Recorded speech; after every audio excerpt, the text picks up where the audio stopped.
রবীন্দ্র গানের অন্তরালে থেকে একটি গানের ইতিহাস আজ তোমাদের সাথে শেয়ার করছি। কিছু ভুল হলে প্লিজ ক্ষমা করে দিও, কারণ এটা আমি জাস্ট এর আগে একবারই পড়েছি, তো মনে হলো তোমাদের সাথে শেয়ার করি। তো কি হতেই পারে যে কিছু পড়তে গিয়ে কিছু ভুল বলে ফেললাম, তো প্লিজ ক্ষমা করে দিও। চলো শোনা যাক।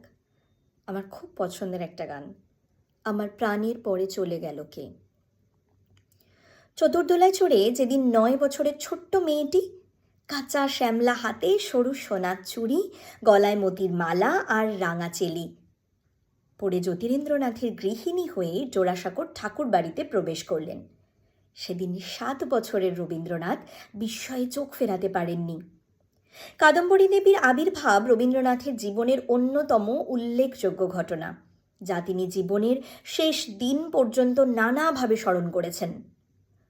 রচনা করেছেন অসংখ্য গান আর কবিতা। সমবয়সী হওয়ার সুবাদে কাদম্বরীর সঙ্গে রবীন্দ্রনাথের গড়ে উঠেছিল এক বন্ধুত্বপূর্ণ সম্পর্ক। কাদম্বরী ছিলেন রবীন্দ্রনাথের নতুন বউ ঠাকুরন।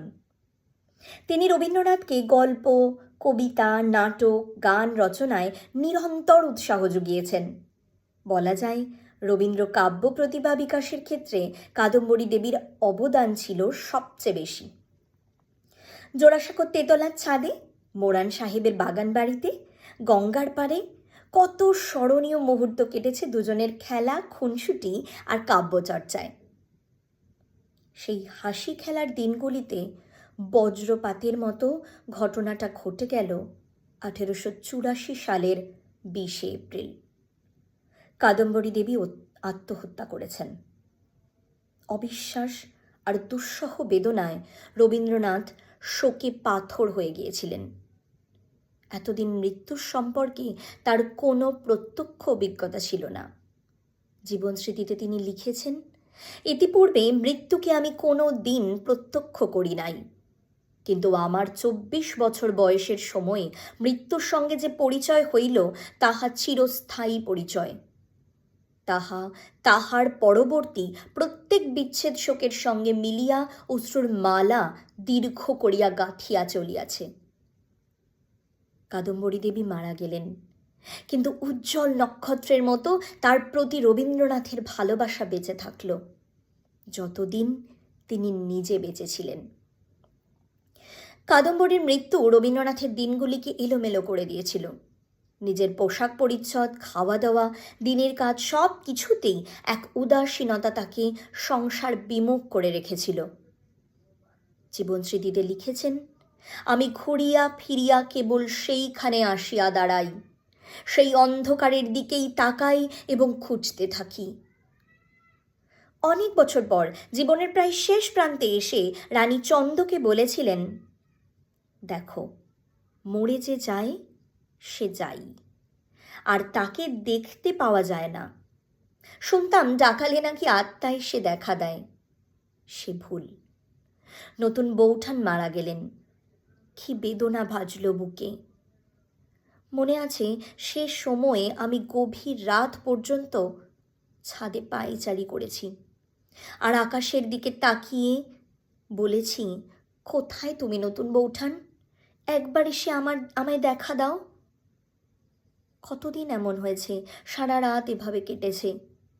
সেই সময়ে আমি এই গানটাই গাইতাম বেশি করে। আমার বড় প্রিয় গান বলে গেয়ে উঠেছেন আমার প্রাণের পরে চলে গেল কে, বসন্তের বাতাসটুকুর মতো। শোকের ছায়ায় ঢাকা এই গানটিকে একবার এক উৎসব মুখর পরিস্থিতিতেও রবীন্দ্রনাথকে গাইতে দেখা গিয়েছে। 1923 সালের 1 ফেব্রুয়ারি ছিল মাঘী পূর্ণিমা। ওই দিন সন্ধেবেলা শান্তিনিকেতনের আম্রকুঞ্জে আশ্রম সম্মেলনীর উদ্যোগে এক বিশেষ সভার আয়োজন করা হয়। তৎকালীন আশ্রম সংবাদ পত্রিকা থেকে জানা যায়, রাত্রে আহারের পরে আশ্রমবাসী সকলেই আম্রকুঞ্জে সমবেত হইয়াছিলেন। পূর্ণিমার চাঁদ যখন ঘন পল্লবের অন্তরালে উকি দিতেছিল, তখন তাহারই নিচে আলোক ছায়ার বিচিত্র লীলার সঙ্গে গুরুদেবের গানের সুরের খেলাও চলিতেছিল। এই সভায় গানের দলের ছাত্র ও ছাত্রীরা বসন্তের অনেকগুলি আবাহন সঙ্গীত গাহিয়াছিলেন। পূজনীয় গুরুদেব আমার প্রাণের পরে চলে গেল কে এই বাংলা গানটি ও একটি হিন্দি গানও গাহিয়াছিলেন। সেদিন সভায় প্রথম হইতে শেষ পর্যন্ত কেবলই গান হইয়াছিল, অর্থাৎ কেবলমাত্র দুঃখের দিনেই নয়, আনন্দঘন পরিবেশেও কাদম্বরী দেবীর মৃত্যু বেদনায় লেখা গান রবীন্দ্রনাথ গেয়েছিলেন। তো এটাই ছিল আমার প্রাণের পরে চলে গেল কে গানের ইতিহাস। তোমাদের গানটা কেমন লাগে অবশ্যই বলো। আর যদি কোনো গান তোমাদের মনে হয় যে পিছনের ইতিহাসটা জানলে ভালো হয়, তো প্লিজ কমেন্টে জানিও।